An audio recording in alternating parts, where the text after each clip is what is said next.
ก็ยกมือ10 นิ้วกราบนอบน้อมวันตาอภิวาทน้อมระลึกถึงอย่างพระอรหันตสัมมาสัมพุทธเจ้าผู้แสวงหาซึ่งประโยชน์อันยิ่งใหญ่ขอนอบน้อมอย่างพระธรรมคำสอนในศาสนานี้ที่องค์สมเด็จพระสัมมาสัมพุทธเจ้าได้ตรัสแสดงไว้ดีแล้วขอนอบน้อมระลึกถึงอย่างพระสงฆ์สาวกหมู่ใหญ่ผู้มีทิฏฐิอันหมดจดรังงดงามอันเป็นสุปฏิปันโนโดยเสียงกล่าวของข้าพเจ้าและขอถวายความเคารพนอบน้อมไปสามายังครูบาอาจารย์พระเถรานุเถระพระภิกษุสงฆ์สามเณรพระสังฆาธิการสงฆ์สมณศักดิ์บัณฑิตนักปราชญ์ท่านผู้มีความรู้ทุกรูปทุกตนทุกองค์มาณโอกาสนี้โดยความเคารพและขอเจริญสุขเจริญธรรมมายังป่อมอนแม่บอนป่ออุ้ยแม่อุ้ยโยมป่อโยมแม่พี่ป้าน้าอาท่านผู้ฟังผู้ที่ตามรับฟังธรรมะยามแรงทางสถานีวิทยุเพื่อการศึกษาพระพุทธศาสนาและวัฒนธรรม 104.5 เมกะเฮิรตซ์โดยการลิงก์ส่งสัญญาณไปณสถานที่ตั้งสถานีวิทยุพระพุทธศาสนาแห่งนี้ก็คือวัดไฟหินตำบลสุเทพอำเภอเมืองจังหวัดเชียงใหม่โดยความเมตตาธรรมของท่านอาจารย์พระครูสมุวิศวัตรผู้อำนวยการใจดีเจ้าอาวาสวัดไฟหินตำบลสุเทพอำเภอเมืองจังหวัดเชียงใหม่วันนี้ก็มาอยู่กับตนตัวของอัตมภาพพระครูไพศาลสุตกรเจ้าอาวาสวัดทุ่งปะเก็ตตำบลหนองหานอำเภอสันทรายจังหวัดเชียงใหม่เผยแผ่ธรรมในนามของคณะสงฆ์จังหวัดเชียงใหม่และในนามคณะสงฆ์อำเภอสันทรายในการเผยแผ่โดยมีท่านอาจารย์พระครูพิพัฒน์ศิรสังวรรองเจ้าคณะอำเภอฝ่ายเผยแผ่ได้มอบหมายให้ตนตัวคราวกับผมได้มาเป็นกู้จ๋า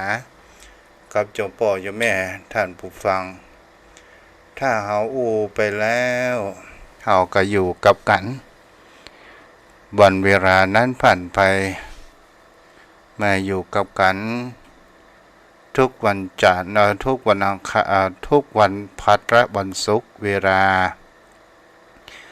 ตั้งแต่5 โมงเย็นจนถึง6 โมงโดยประมาณก่อนที่พระอาทิตย์จะอัสดงคดรับขอบฟ้าวันเวลาเป็นสิ่งที่เราจะเห็นได้ว่าในช่วงนี้เป็นช่วงฤดูหนาวพระอาทิตย์หรือตะวันนั้นก็รับขอบฟ้าไปเวยน้อยประมาณสัก5 โมงครึ่งก็มืดแล้วโยมพ่อโยมแม่ท่านผู้ฟังเมื่อตะวันนี้ทางลูกตู้ก็ได้บอกบุญว่าโยมพ่อโยมแม่ท่านใดที่มีจิตใจเจตนาจะช่วยกล้าเน็ตกับทางลูกตู้เพราะว่ากล้าเน็ตนี้เดือนไหนกับปานป่ายเพราะว่ามันมีความแรงและส่งไปยังสถานีวิทยุเวยหน่อยนึงฉะนั้นโยมพ่อโยมแม่วันนี้ก็ได้มีอย่างเจ้าภาพเจ้าสถานแม่วรีเกษมพันธ์ได้ร่วมทำบุญจตุปัจจัย200 บาทก็ขออนุโมทนาบุญมาณโอกาสนี้ขอบุญรักษาที่ได้ร่วมทำบุญกัน ตลอดจนถึงโยมพ่อโยมแม่ท่านผู้ฟังที่ฟังอยู่ทางบ้านก็ขออนุโมทนาบุญโดยที่ติดตามรับฟังในการฟังคติธรรมโดยผ่านจากตนตัวของหลวงตุพระครูไพศาลสุตตกรและอนุโมทนากับศรัทธาญาติโยมโยมพ่อโยมแม่ที่ได้อุปถัมภ์อุปถากอย่างวัดวาอารามวัดทุ่งประเก็ตจะมีแม่โสภาพรอมรมนตรีที่ได้ทำบุญเป็นประจำทุกเดือนเกี่ยวกับไข่ที่ได้อาทิตย์ไหน3 ถาดเนาะก็ขออนุโมทนาบุญมาณโอกาสนี้โยมพ่อโยมแม่ท่านผู้ฟัง วันนี้เราก็มาอยู่กับกันในวิถีชีวิตของคนเรานั้นปัจจุบันเป็นสิ่งที่โยมพ่อโยมแม่เราลองมาตึกตรองลองมาศึกษากันในวิถีชีวิตของคนเรานี้เนี่ยเป็นสิ่งที่เราจะเห็นได้ว่าสิ่งที่คนเรานั้นต้องการมากที่สุดก็คือชีวิตแห่งความอิสระชีวิตแห่งความอิสระนี้เป็นสิ่งที่ผู้คนเรานั้นจะเห็นได้ว่าวิถีชีวิตของคนเรายามบ่อยากจะให้คนอื่นนั้นมาบงการชีวิตแล้วเป็นสิ่งที่เราต้องการมากที่สุดนั้นก็คือคำว่าชีวิตแห่งคำว่าอิสระคำว่าอิสระนี้ก็คือหมายถึงก็ไม่ต้องมีแห่งความผูกพันไม่ต้องไปยึดติดสิ่งใดสิ่งหนึ่งแล้วเป็นสิ่งที่บุคคลเหล่านั้นจะสังเกตและเห็นได้ว่าสิ่งที่บุคคลเหล่านั้นลองได้ศึกษาว่าถ้าเรามีจิตใจแห่งความอิสระในการที่เราบ่มีการผูกพันยึดมั่นในสิ่งที่แห่งคำว่าไปตามอำนาจแห่งการเปลี่ยนแปลงแปรปรวนตามกระแสของโลกที่เราฮ้องว่าโลกธรรมศรัทธาญาติโยมโยมพ่อโยมแม่ท่านผู้ฟังเป็นสิ่งที่ผู้คนเหล่านั้นจะเห็นว่าชีวิตของคนเหล่านั้นมันมีประโยชน์หลายชั้นด้วยกันเรียกว่าจงทำชีวิตนี้ให้มีคุณค่าคุณค่าแห่งชีวิตนั้นก็คือความดีงามแต่ผู้คนเหล่านั้นยังมีแห่งคำว่าความทุกข์แต่ความทุกข์บางครั้งบางคราวเป็นสิ่งที่คนเหล่านั้นไม่อยากจะได้แต่เราก็จะต้องพบเจอเพราะว่ามันเป็นสิ่งที่อยู่ในธรรมชาติอยู่แล้วและไม่สามารถที่จะหลีกเลี่ยงไปได้แต่บางครั้งบางคราวสิ่งที่คนเหล่านั้นมีความต้องการก็คือแห่งคำว่าความดีความดีบางครั้งบางคราวถ้าเรายึดมั่นในความดีมันก็ก่อให้เกิดเป็นความทุกข์ได้เช่นเดียวกันแล้วก็สิ่งเหล่านี้เนี่ยเป็นสิ่งที่คนเหล่านั้นกรองไตร่ตรองศึกษาและพิจารณาดูว่าความเป็นอิสระแห่งจิตและจิตใจไม่ยึดมั่นในสิ่งที่แห่งความเปลี่ยนแปลงแห่งบนโลกใบนี้ก็คือวิวัฒนาการพัฒนาแห่งศักยภาพของมนุษย์ของคนเหล่านั้นมามีขีดที่จำกัดเกิดขึ้นมีการเปลี่ยนแปลงอยู่ตลอดเวลาจะเป็นเทคโนโลยีตลอดจนถึงโทรคมนาคมตลอดจนถึงการพัฒนาทางด้านเศรษฐกิจกันอย่างก็ตามศรัทธาญาติโยมทั้งหลายในสิ่งเหล่านี้มันมีการเปลี่ยนแปลงไปตามวิวัฒนาการของบุคคลเฮาเพราะว่าบุคคลเฮานั้นเป็นสัตว์ที่มีแต่ความอัจฉริยะเรียกว่าสัตว์ที่มีจิตใจสำนึกเรียกว่าสัตว์ประเสริฐแล้วบางครั้งบางคราวคนเฮานั้น มันก็ยังที่เราได้รับปัญหาต่างๆนานาทำให้จิตใจของเรานั้นขาดความอิสระก็หมายถึงคำว่าชีวิตของคนเรานั้นมันจ้างผูกพันไปกับวัตถุและสิ่งของไปยึดมั่นถือมั่นในตัวบุคคลในสิ่งอื่นๆต่างๆนานา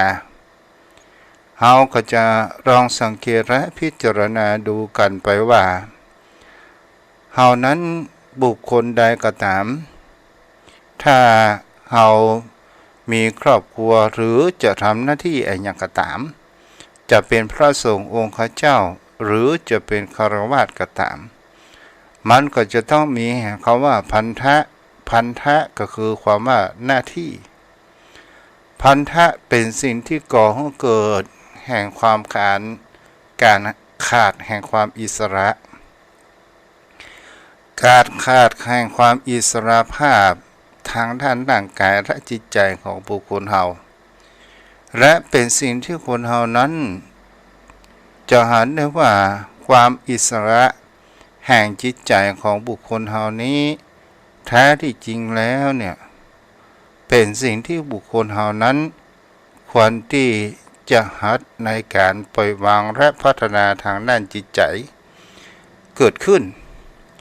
เพราะว่าจิตใจเป็นสิ่งที่บุคคลเฮานั้นต้องมีการพัฒนาศรัทธาญาติโยมบางคนบางท่านนั้นคำว่าพัฒนาต่างภายนอกนั้นมีความเจริญรุ่งเรืองเกิดขึ้นแต่บุคคลนั้นขาดในการพัฒนาทางด้านจิตใจกันอยู่มากเพราะว่าการพัฒนาทางด้านจิตใจอย่างกับในยุคปัจจุบันเป็นสิ่งที่บุคคลเหล่านั้นขาดอย่างมากเพราะว่าอย่างใดเล่าก็เพราะเป็นสิ่งที่เราจะเห็นได้ว่าคนเรามักจะอ้างว่าไม่มีเวลาคำว่าไม่มีเวลาถ้าเป็นสิ่งที่บุคคลเหล่านั้นก็เลยขาดในการพัฒนาทางด้านจิตใจถ้าว่าบุคคลเหล่านั้นถ้าพาไปสนุกสุขเสริญไปร้องรำทำเพลงไปเที่ยวพับเที่ยวบาร์ต่างๆคนเหล่านั้นส่วนใหญ่จะรู้ไปตามอำนาจของกิเลสของบนโลกใบนี้แต่ถ้าว่าพาไปวัดวาอารามมาประพฤติปฏิบัติธรรมเพื่อจะพัฒนาทางด้านจิตใจของคนเหล่านั้นบอกข้อหันตามแท้ที่จริงแล้วเนี่ยเป็นสิ่งที่บุคคลเหล่านั้นจะหันได้ว่ามันกฎเกณฑ์ของธรรมชาติเนี่ยมันมีความเที่ยงแท้และแน่นอนมันตกอยู่ในกฎของพระไตรลักษณ์ถ้าบุคคลเหล่านั้นมองหันไปตามสภาพเหตุและปัจจัยเกิดขึ้นถ้าเราบอกว่าไม่มีเวลามันก็ไม่มีเวลาตลอดไปแต่ถ้าว่าเราอยากให้จิตใจของเรามีความอิสระบาไหลไปตามกระแสแห่งอำนาจแห่งกิเลสของบนโลกใบนี้เราสามารถที่จะมีความพัฒนาทางด้านจิตใจของคนเรานั้นไปได้โดยการที่ว่าเราฝึกรู้ว่าบนโลกใบนี้เนี่ยมันตั้งอยู่ในโลกธรรมเป็นสิ่งที่เรานั้นบางครั้งบางคราวสิ่งที่เราปรารถนาบางครั้งก็สมใจบางครั้งก็ประสมใจเพราะว่าโลกธรรม8ที่เราหูกันมีสุขมีทุกข์มีสรรเสริญมีนินทามียศเสื่อมยศมีลาภเสื่อมลาภและก็เป็นสิ่งที่เราจะหันแห่งประการหนึ่งว่าบนโลกใบนี้ตามหลักของพุทธองค์บอกว่ามันเป็นสองของสิ่งที่มันคู่กันมามีสว่างมันก็จะต้องมีมืดแล้วมีขาวมันก็จะต้องมีดำมีสูงมันก็จะต้องมีต่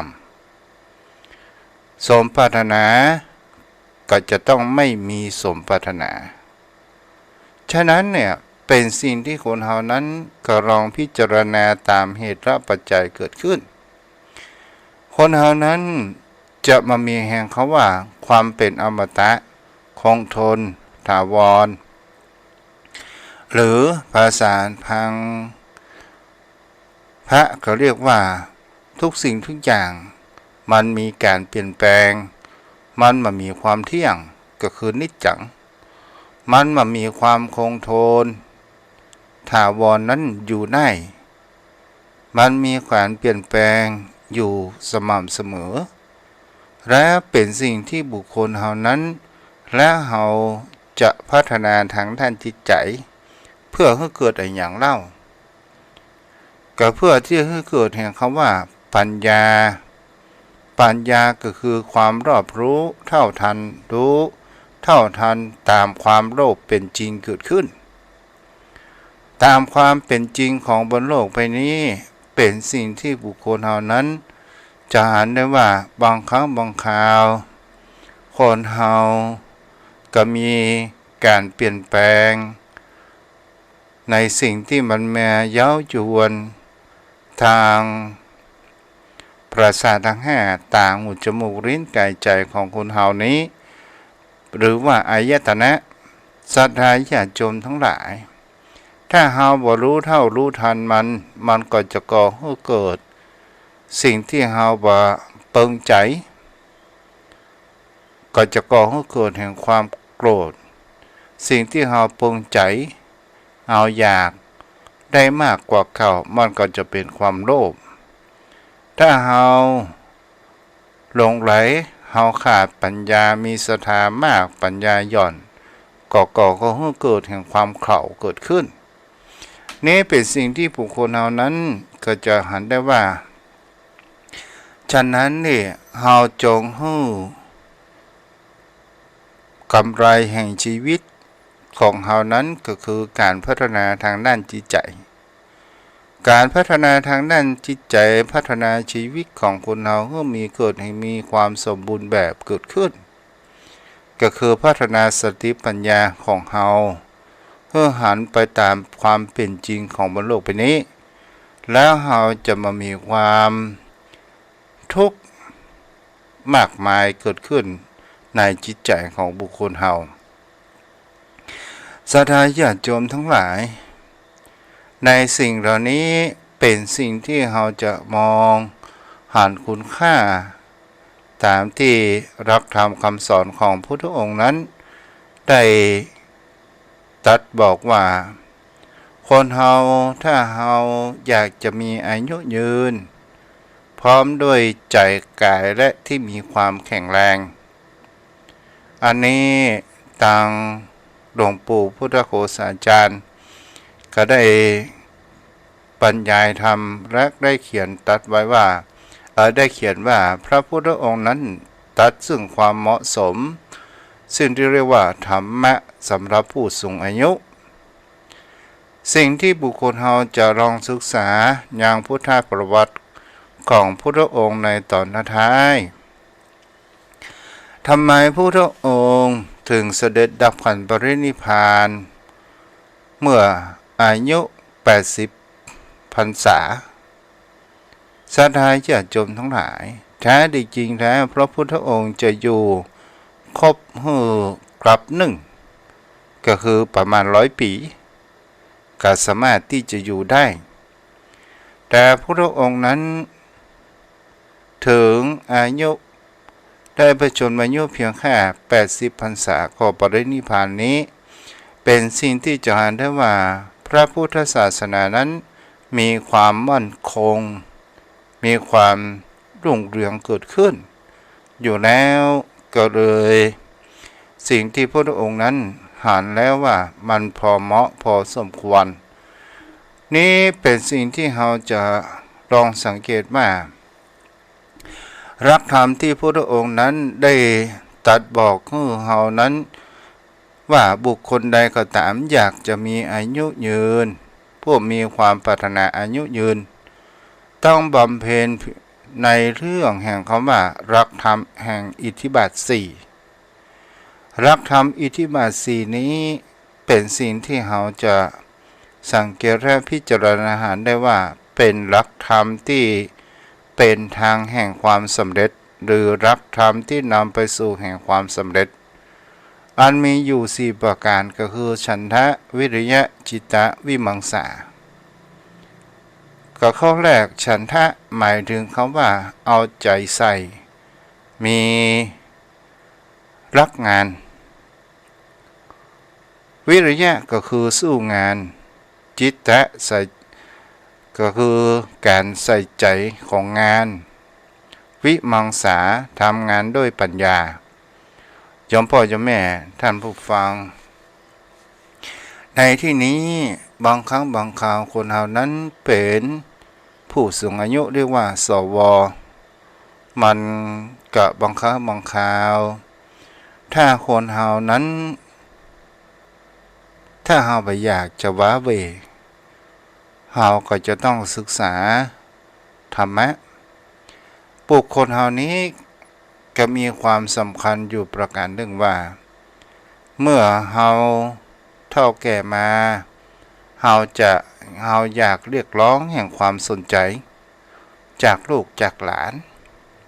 เพราะว่าเราอยู่ด้วยความว้าเวอย่างนี้เป็นต้น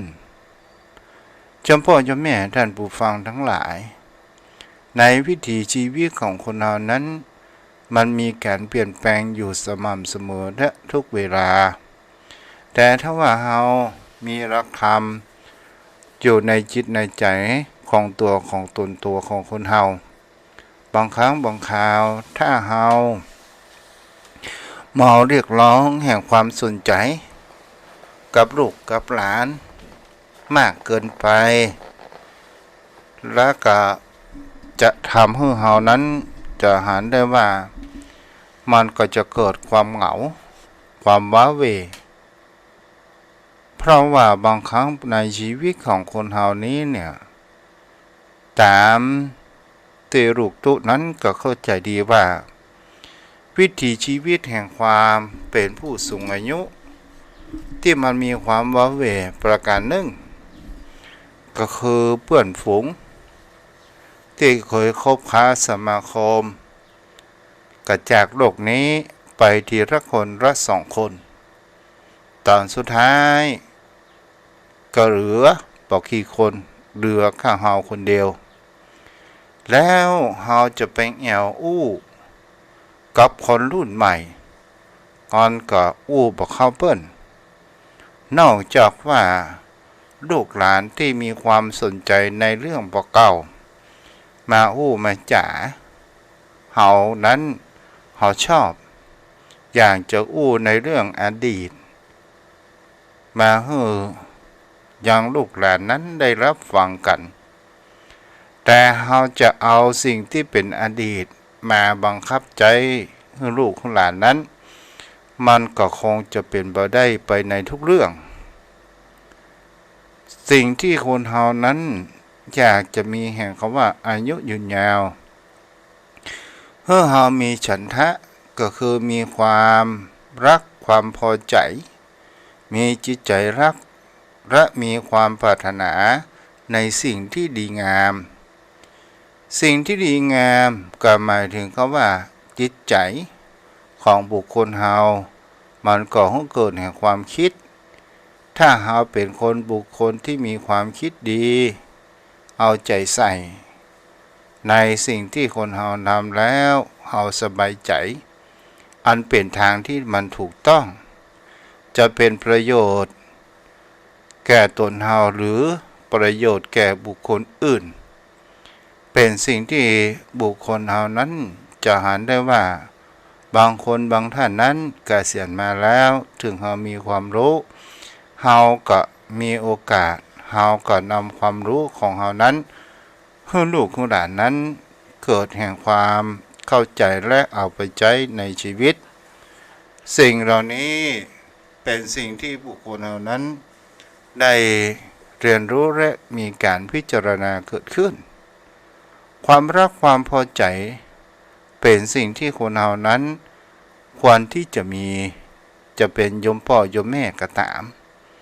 เพราะว่าบางครั้งบางคราวตัวกิเลสตัณหาของคนเฮานั้นมันบ่ลดลง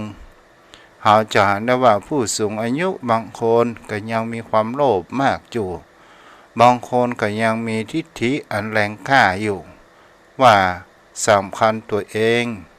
ว่าตัวเองนี้เป็นบัณฑิตแท้จริงแล้ว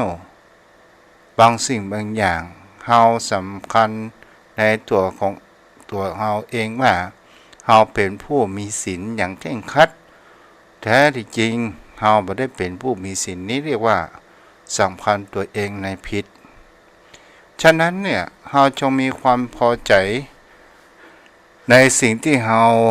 พอมีอยู่ก็คือมีความรักในสิ่งที่อันมีดีงามจะเป็นคำว่าเอื้อเฟื้อเผื่อแผ่แล้วเป็นคนที่มีกำลังอกกำลังใจและเป็นคนยื่นแบ่งปันตามเท่าที่เฮานั้นทำได้อันนี้จิตใจของเฮาก็จะมามีแห่งคำว่าห่อเหี่ยวและเฮาก็ไปเป็นบุคคลที่จะอยู่ในบนโลกใบนี้เพียงแค่คนเดียวต่อมาสถานญาติโยมทั้งหลายก็คือตัวแห่งคำว่าวิริยะก็คือความหมั่นภาคเพียรศรัทธาญาติโยมความหมั่นภาคเพียรหมายถึงก็ว่าถ้าเราเป็นผู้สูงอายุเราก็ทำให้จิตใจของเรานั้นจะเป็นการไหว้พระสวดมนต์การพัฒนาให้จิตใจของคนเรานั้นคือมีจิตใจที่มันมีความฟุ้งซ่านหรือความคิดที่มันฟุ้งซ่านคนเรานี่บางครั้งบางคราวเนี่ยความคิดของคนเรานั้นเกิดแห่งความฟุ้งซ่านต่างๆนานาในชีวิตในแต่ละวันถ้าเราปล่อยให้จิตใจของคนเราหรือว่าความคิดอันฟุ้งซ่านมากนักมีความวุ่นวายก่อกวนแห่งด้านจิตใจของเรานั้นเมื่อมีความสุขแล้วเป็นสิ่งที่เราจะเห็นได้ว่าเราแท้จริงมันขึ้นอยู่ที่ตัวของเรานี่เองเราควรที่จะมีแห่งคำว่าเอาใจใส่แห่งทางด้านจิตใจโดยความภาคเพียรพยายามเพื่อกำลังอกกำลังใจตัวของเราเองเป็นสิ่งที่เราจะเห็นได้ว่ามามีคนอื่นใดนอกจากตัวของเราเองคือกำลังใจของเราเองแล้วเราพัฒนาทางด้านจิตใจของเราให้รู้ธรรมและฟังธรรมตลอดจนถึงการประพฤติปฏิบัติเป็นสมาธิอย่างก็ตามไหว้พระสวดมนต์ก็ตามถ้าเราทำแล้วจิตใจของเรานั้นเกิดความแข็งแรงร่างกายของคนเรานั้นแข็งแรงเราอย่าเป็นพ่ายแพ้เป็นผู้พ่ายแพ้เจ็ดนิดเราหน่อยใบอยากจะเดินจงเดินเพราะว่าบุคคลเฮานั้นบางครั้งบางคราวไม่ยอมเดินไม่ยอมเตียวมันก็ก่อให้เกิดแห่งความซึมเศร้าได้เหมือนกันและก็ทำให้เฮานั้นเป็นสิ่งที่เฮาไปไหนก็บ่ได้นี้ละเป็นสิ่งที่บุคคลเฮานั้นหันได้ว่าวิริยะก็คือความภาคเพียรเตียวแอวหันแอวนี่คือจิตใจของคนเฮานั้นเบิกบานเกิดขึ้นประการต่อมาก็คือเป็นสิ่งที่เฮาได้ว่าจิตตวิมังสาก็คือจิตตานี้เป็นสิ่งที่หมายถึงแห่งคำว่าจิตใจจดจ่ออยู่ในสิ่งใดสิ่งหนึ่งในสิ่งที่มันเป็นมีคุณค่าและมีประโยชน์จิตคนเฮานี้ควรที่จะตัดอารมณ์สิ่งที่มันเป็นอกุศลจะเป็นอารมณ์โกรธอารมณ์โลภอารมณ์หลงอารมณ์ที่จุกจิกที่มันมารบกวนทางตาทางหูของเฮาจะเป็นเสียงซุบซิบนินทาเล่าขวัญบ้านนั้นบ้านนี้เฮา ตัดเสียตัดอารมณ์เหล่านี้ไปฮู้ก็อยู่เสมอว่าเก็บเอามามันก็เหมือนว่าเฮาเอาไฟนั้นมาเผาตัวของเฮาเองถ้าเฮาปล่อยไปตามกาลเวลาเฮาก็มาฮ้อนและจิตใจของเฮานั้นก็จะเย็นเพราะว่าเฮานั้นเป็นผู้ผ่านประสบการณ์มากมาไก่กองผ่านมาแล้วผ่านร้อนผ่านหนาวทั้งสุขและทุกข์ปะปนกันไปของโยมพ่อโยมแม่เฮาก็หันว่าอ๋อมันก็เป็นเพียงแค่เช่นนั้นเองนี่ก็คือเอาใจใส่วิมังสาเป็นหลักธรรมที่เราจะเห็นได้ว่าการใช้ปัญญาของคนเรานั้นแก้ไขปัญหาอย่างเปิดห้องว่าโดยการพิจารณาไต่ตรองเพื่อที่จะสร้างคุณค่าและประโยชน์ให้กับสมองหรือว่าปัญญาของเราถ้าเป็นภาษาในยุคปัจจุบันเขาว่ามหือสมองของเรานั้นเป็นอัลไซเมอร์ต่างๆนานาศรัทธาญาติโยมทั้งหลายนั้นก็หมายถึงเขาว่าเราจะไปให้เวลาของเรานั้นมันว่างเปล่าให้เราหัดลองท่องอิติปิโสหรือว่าหยาดน้ำยังกินจิกุสรังกัมมังก็ร้องว่าหัดว่าไปวันนี้จำได้สักแถวหนึ่งก็ยังดีเราก็จะได้ฝึกสมองของคนเรานั้นและทำให้จิตใจของเรานั้นเปิดห้องว่าสมองของเราจะปรากฏความฝ่อหรือว่าเป็นอัลไซเมอร์โยมพ่อโยมแม่ท่านผู้ฟังอันนี้เป็นทักธรรมที่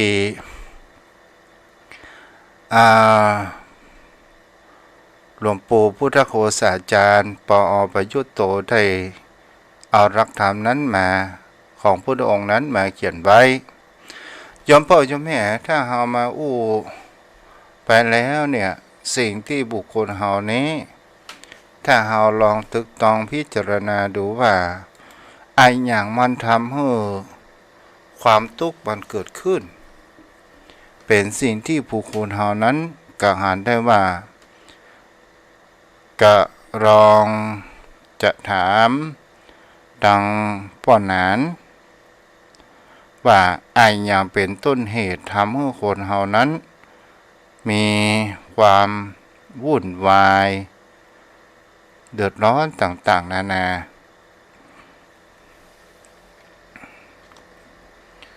เพราะนั้นรับโทรศัพท์เด้อวันนี้ผู้ติดตามทาง Facebook ก็มีทางแม่ทองคำที่วงคำและป้อนานกำพลดวงดีและทางโทรศัพท์มีแม่น้อยในเมืองเนาะที่รับโทรศัพท์ทางโทรศัพท์แล้วป้อนานมาแล้วท่านคุณเจ้าที่เคารพด้วยความนับถือครับท่านเจ้าครับแจ่ไตรไวสาบารมีธรรมท่านเจ้าครับป้อนานครับไวสาครับท่านพระคุณเจ้าถามว่าอายามเป็นตัวทำให้สุขก็ได้ทำให้ทุกข์ก็ได้สิ่งคือความยึดมั่นเหรอท่านพระคุณเจ้าจิตใจของเฮานะท่านเจ้าที่จะทำให้เกิดสุขหรือทำให้เกิดทุกข์อยู่ที่ใจของเฮาอย่างเดียวเพราะใจของเฮาเป็นนายทุกสิ่งทุกอย่างสำเร็จแล้วด้วยใจครับมันอยู่ที่แห่งคำว่าความปรุงแต่งครับพ่อนั้นครับมันก็ใช่ครับท่านเจ้าครับคือทุกสิ่งทุกอย่างนะครับถ้าเฮาหันสักแต่เพียงเห็นเพียงแต่สักว่าเห็นมันบ่นำมาปรุงแต่งมันก็เป็นอย่างนั้นเองมันก็เป็นธรรมดาของมันเองแต่เฮานำมาปรุงแต่งสิ่งที่เฮามาปรุงแต่งนั้นก็ทำให้เฮามันมีตัณหามีความอยากมีราคะเกิดขึ้นครับท่านเจ้าครับแม่นเนาะไหวสาครับอันนี้ก็คือเป็นสิ่งที่คนเฮานั้น คำว่าปรุงแต่งก็หมายถึงคำว่าความคิดของคนเฮาเนี่ยถ้าเฮาหันแล้วเนี่ยถ้าเฮาคิดมากมันก็ก่อให้เกิดแห่งความวุ่นวายทางด้านจิตใจของคนเฮานั้นเกิดขึ้นแต่ถ้าว่าความคิดได้แล้วมีปัญญาเฮาก็คิดแต่ถ้าว่าเฮามีการปรุงแต่งหรือความคิดของคนเฮาที่มันจะก่อให้เกิดแห่งความวุ่นวายเกิดแห่งความเดือดร้อนตัวแห่งคำว่าบางครั้งบางคราวคนเฮาเกิดแห่งคำว่าสงสัยและลังเลต่างๆนานาเกิดขึ้นอย่างเช่นมีคนว่าเฮาท่านั้นท่านี้ต่างๆนานาและเฮาก็บ่ฮู้ว่าต้นเหตุสาเหตุมันมาจากไหนแล้วพฤติกรรมของคนเฮานั้นก็บ่จะเป็นคนเช่นนั้นแล้วเฮาจะมาเก็บมาคิดเอาเรื่องราวอื่นๆสิ่งเหล่านั้นมาคิดมันก็เป็นทำให้จิตใจของเฮาเศร้าหมองไปแต่เฮาฟังไปแล้วแต่เฮาบ่ได้เป็นเช่นนั้นเฮาก็ปล่อยมันผ่านไปเสียจิตใจของเฮาก็สบายไว้สาครับเจ้าเนาะเหมือนที่ท่านเจ้าได้อธิบายไว้ถ้า เฮานำมาความคิดของคนอื่นมานึกมาคิดมันก็มี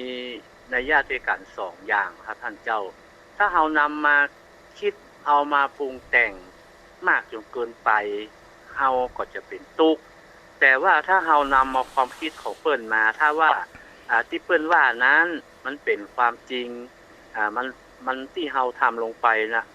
มันเป็นจริตของเฮาก็มีการเปลี่ยนแปลงเฮาก็ถือว่า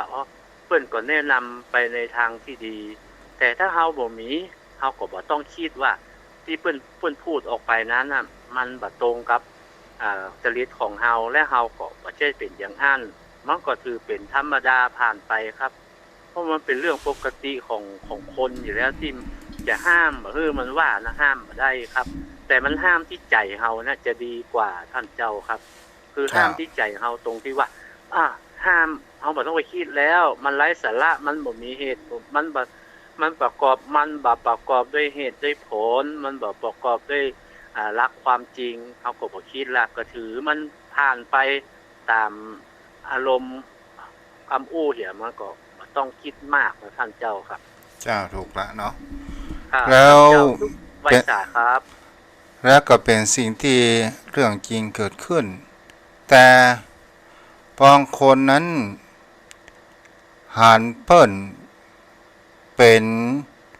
สมมติว่าหันเปิ้นเป็นคนมีจริต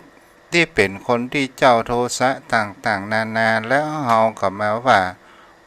เป็นคนขี้โคตรขี้ค่อมต่างๆนานาในเรื่องนี้เป็นสิ่งที่เฮาจานได้ว่าเขาเป็นคนเช่นนั้นแต่เฮาอย่าเป็นเหมือนเขาใช่ไหมเพราะนั้นครับคือกมลสันดานของแต่ละคนท่านพระคุณเจ้าที่มันมักหมมอยู่ในจิตใจของแต่ละท่านนั้นน่ะมันแตกต่างกันไปแต่เฮาเห็นว่ามันบ่ดีเฮาก็บ่ต้องไปเป็นเช่นนั้นเหมือนเปิ้นครับท่านเจ้าครับเพราะว่าเฮาไปคิดเอาเองทุกวันนี้ที่เฮาเป็นทุกข์เพราะว่าเฮาไปคิดเปรียบเทียบกับเปิ้นว่าเฮายังมีบ่เหมือนเปิ้นหรือเฮามีน้อยกว่าเปิ้นเฮาไปเปรียบเทียบเองครับมันเป็นเรื่องปกติธรรมดาของจริตแต่ละคนมาเหมือนกันซักคนท่านเจ้าเพราะจิตใจบางคนมันก็บ่ได้คัดเกลาด้วยธรรมะมันบ่มีคุณธรรมมันก็อาจจะเกิดแก่ไปกับลมๆแรงๆกับปีวันเดือนยามเท่านั้นเองแต่มันก็บ่มีอาจจะบ่มีคุณธรรมก็ได้ครับท่านเจ้าครับเจ้าก็อย่างเช่นบางครั้งบางคราวคนเฮามันชอบเฮียนกันอย่างเขาว่ามีกิ๊กมีก๊อกมีเมียน้อยแล้วตอนนี้ว่าคือเพิ่นอันนี้บัดนี้ชิบหายไว้วอดเลยผิดศีลข้อ3ตอนสุดท้ายตัวเก่ามีความอิจฉาและก็ไปมีเหมือนเปิ้นอย่างนี้เรียกว่าเป็น ประการเช่นใดพวกนั้นอ๋อคือว่าให้คนอื่นแต่ไม่มองตัวเองจงเตือนตนด้วยตนเองเพราะการเตือนตนเองนั้นจะประเสริฐกว่าท่านพระคุณเจ้าครับเจ้าคือเราไปชี้โทษมองโทษของคนอื่นเป็นเช่นภูเขาโทษของเราเท่าเส้นผมมันไปมองโทษของคนอื่นเยอะแต่ไม่ได้มองตัวเองการมองเพ่งโทษคนอื่นนั้นมันก็เป็นสิ่งที่อันนี้ถือว่าเป็นกรรมเวรของพวกนั้นมันก็ใช่นะครับท่านพระคุณเจ้าถ้าเราคิดดูยังไปเพ่งโทษคนอื่นมันก็อาจจะเป็นมโนกรรมนะท่านเจ้าไปว่าคือเปิ้นเนี่ยบางทีเปิ้นอาจจะตรงอย่างที่เฮาว่าก็ได้มันก็เป็นความคิดไปก่อนแต่ถ้าอู้ออกปากก็เป็นวจีกรรมไปทำร้ายเปิ้นไปประทุษร้ายเปิ้นไปตีไปหยังมันก็เป็นกายกรรมท่านเจ้าครับเจ้าเรื่องนี้ผ่านไปเนาะอกุศลมูลก็คือรากเหง้าแห่งความบ่ดีบ่งามนะท่านเจ้าครับเจ้าต่อมาพ่อหนานไหว้สาครับพ่อหนานอันนี้ตามความคิดตามพิจารณาว่าถ้าที่จริงสมบัติแห่งชีวิตของมนุษย์ของคนเฮาเนี่ยมันมีอยู่5ประการพ่อหนานว่ามีอย่างพ่องที่ได้ชีวิตมาเนี่ยเหรอครับท่านเจ้าในความเป็นมนุษย์ของคนเราเนี่ยมีเหมือนกันทุกคนเลยเข้ากับผมว่าสิ่งที่มันทับเทียมกันก็คือมีความแก่ความเจ็บและความตาย3อย่างนี้จะมีเหมือนกันคือได้เท่าที่ทับเทียมกันหมดท่านพระคุณเจ้าครับมันเป็นอันนี้มากกว่าความเกิดแก่เจ็บตายในสิ่งที่เป็นสมบัติแท้จริงประจำของชีวิต5ประการ1อายุไว้สาเจ้า2ก็คือกรรม3ก็คือทรัพย์ไว้สาครับ4ก็คือวิทยาหรือความรู้ไว้สาครับ5ก็คือความตายนี่เรื่องบ่ได้เพราะว่าต้องได้รับทุกคนนะครับเจ้าประการแรกในอายุก็คือหมายถึงคำว่าเมื่อสัตว์เกิดมาแล้วจะต้องเกิดแก่เจ็บตายมันเป็นสามัญลักษณะมามีภัยที่จะร่วงพ้นไปได้ไว้สาครับแล้วกรรมคือการกระทำในสิ่งที่เราจะหาได้ว่ามันเป็นของภัยของมันถ้าเราทำดีเราก็ย่อมได้ผลดีถ้าเราทำบดีทำชั่วเราก็ย่อมได้ผลชั่วเรียกว่าผลไม้เป็นพิษเนาะแล้วกรรมยังจำแนกสัตว์ทั้งดีและเลวไปตามการกระทำของตนนั้นๆหว่านพืชเช่นไรก็จะได้ผลเช่นนั้นต่อมาก็คือประการที่3ก็คือคำว่าทรัพย์เป็นสิ่งที่คู่โลกภัยขยันมันเพียรก็ย่อมหาทรัพย์ได้ขายขี้ค้านก็มามีทรัพย์ก็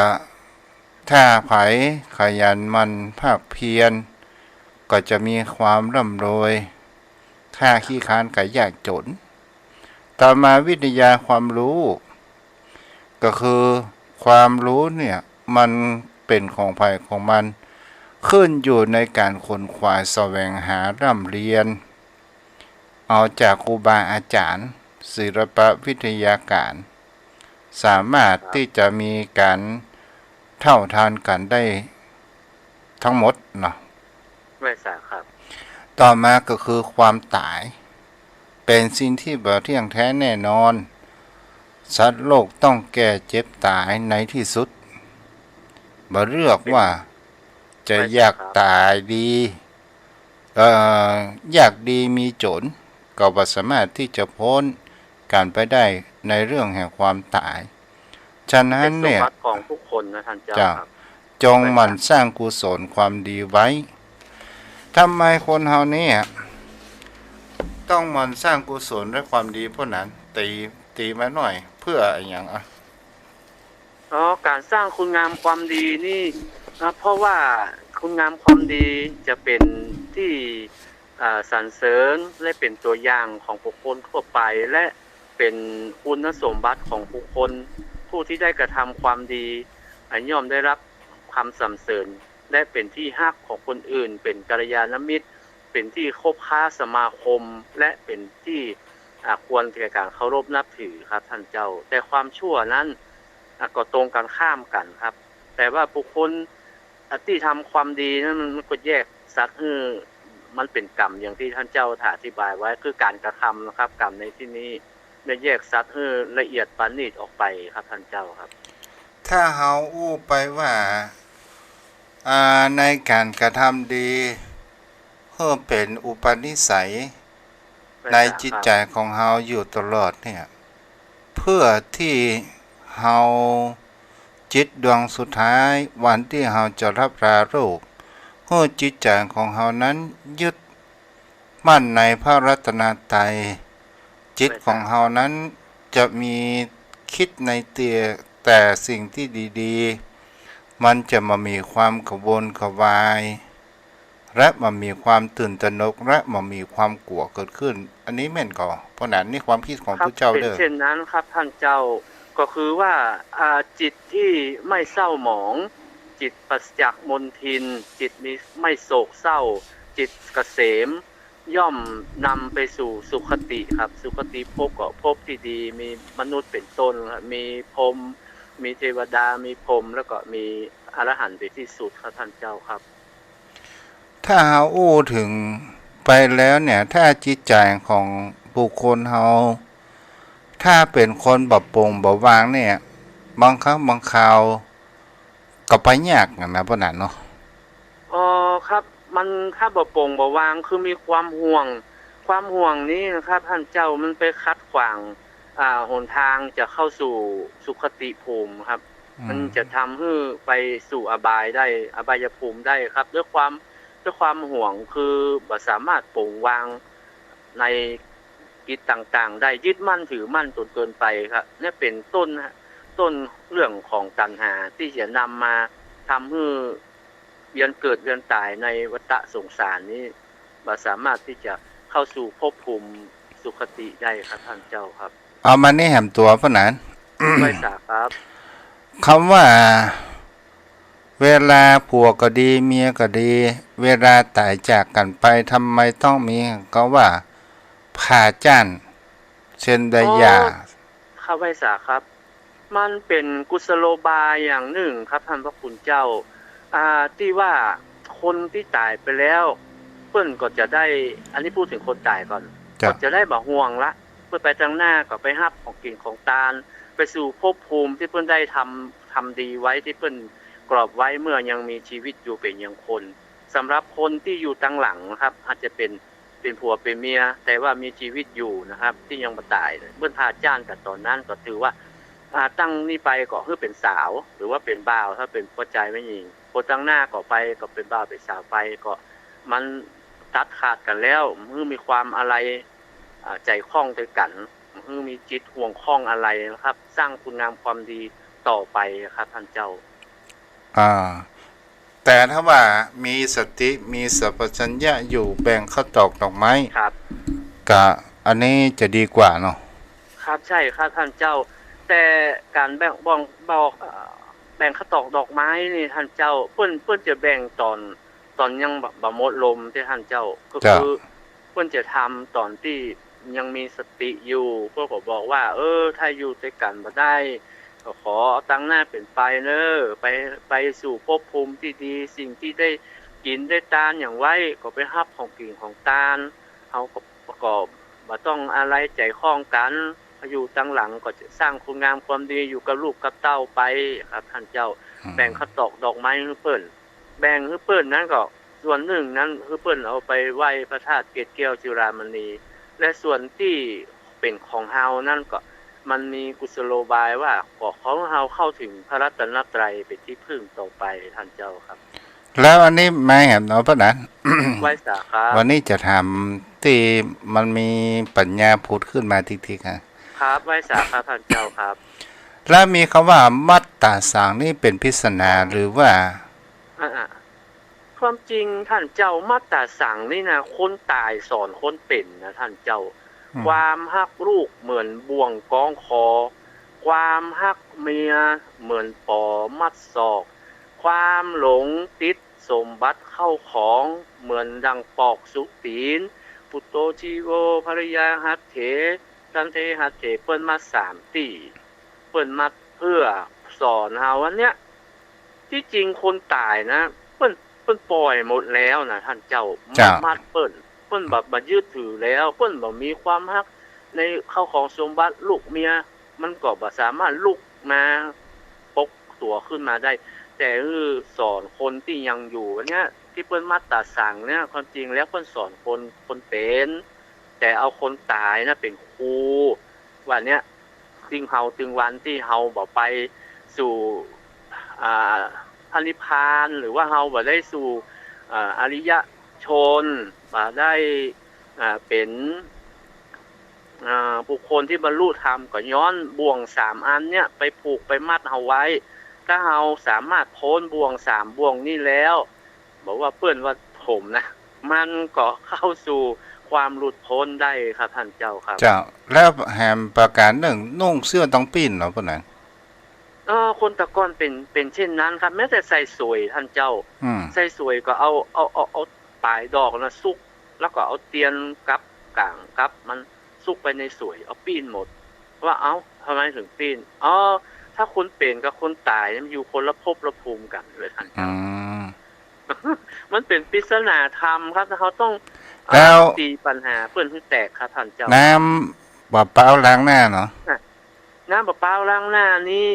อันนี้เขารับอิทธิพลมาจากประเทศอินเดียนะเท่าที่เล่ากับผมถามครูบาอาจารย์เพราะว่าในประเทศอินเดียนั่นก็คือธาตุขันธ์ของเฮาเนี่ยแตกแล้วก็หมายความว่าเพิ่นจะบุบกะโหลกศีรษะอันนี้พูดถึงในต้นกำเนิดนะครับของอินเดียแต่เฮารับของเปิ้นมาเฮาบ่ได้ทำถึงขนาดนั้นก็คือเฮาก็ใช้น้ำเปล่าๆเนี่ยโบ๊ะมันแตกแล้วก็ล้างหน้าว่าธาตุขันธ์ทั้งหมดเนี้ยเปิ้นแตกสลายไปแล้วดินน้ำลมไฟแม่นใช่ครับธาตุ4ครับดินน้ำไฟลมเนี่ยครับมันหมดสิ้นแล้วธาตุลมไปก่อนจากลมเปล่านี่แตนหัวกะโหลกบ่ได้เนาะใช่ครับแตนหัวกะโหลกเปิ้นว่าเฮารับของเปิ้นมาแล้วก็หมายความว่าเมื่อตายไปแล้วพวกก็บุบหัวกะโหลกแต่เฮารับมาว่าเอามะพร้าวเนี่ยแทนบุบมะพร้าวแล้วก็ใช้น้ำล้างหน้าหรือว่าธาตุทั้ง4เนี่ยแตกสลายไปแล้วสู่ดินน้ำสู่น้ำลมสู่ลมไฟสู่ไฟครับลมหมดไปก่อนจากลมแล้วก็เป็นธาตุไฟหลังจากสิ้นลมหายใจได้2 ชั่วโมงมันก็เย็นธาตุไฟต่อจากธาตุไฟก็จะเป็นธาตุน้ำเลือกน้ำหนองน้ำดีนี่ก็มันก็จะหมดไปตามๆกันเมื่อน้ำเลือกน้ำหนองน้ำดีหมดไปถ้าไปเผาก็เป็นเท่าเป็นทานมันก็เป็นธาตุดินต่อไปมันก็ทับถมซึ่งแผ่นดินท่านเจ้าครับเจ้าอันนี้ก็เป็นที่ยิ่งไงแจ้งความนี่มีมันเป็นปัญหาของพวกนั้นยิ่งง่ายใจความนี้ครูบาอาจารย์ว่าเปิ้นหมายถึง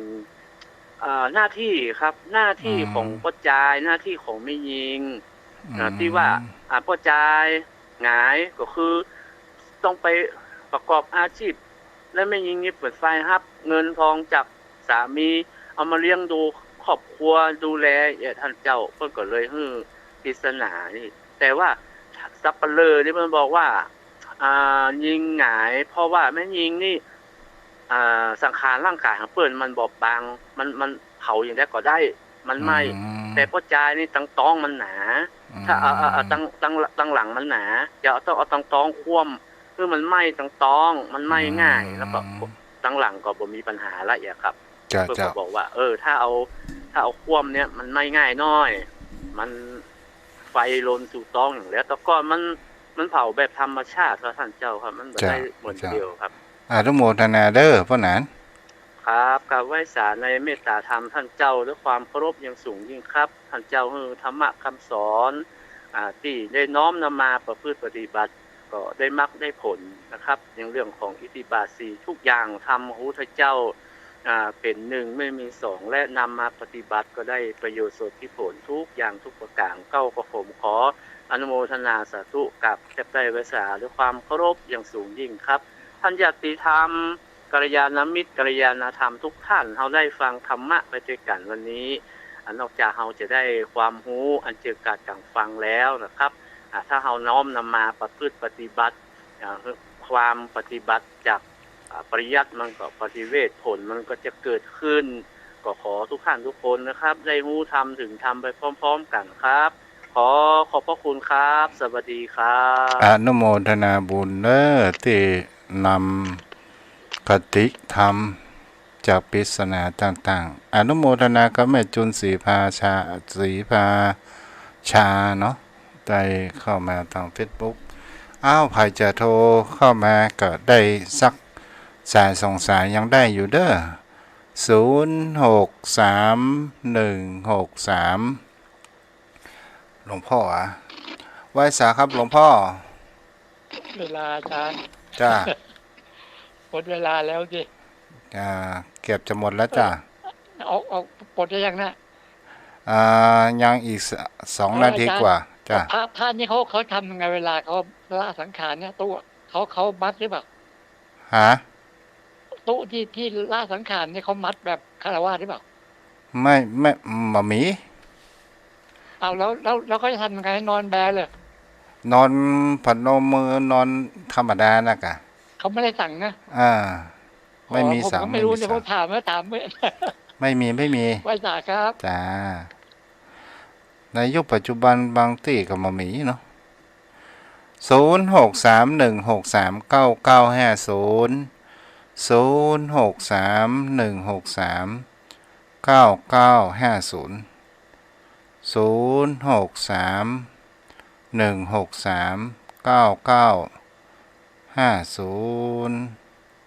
โทรเข้ามาได้เด้อ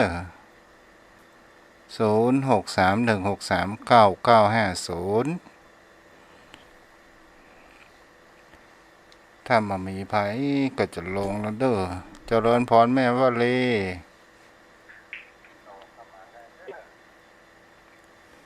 เจริญพรสวัสดีค่ะวันนี้ได้ความรู้เยอะมากเลยจ้าไปเอาคำถามที่ไหนมาถามเยอะแยะเลยมีไปเลยเด้อจ้าสวัสดีจ้ารักษาจ้า0631639950เวลาก็หมดลงแล้วเด้อยมพ่อยมแม่เอามาปะกันในทิศหน้าเนาะบุญกินบุญตามรักษายุวโนสุขังพลังเด้อเจริญพร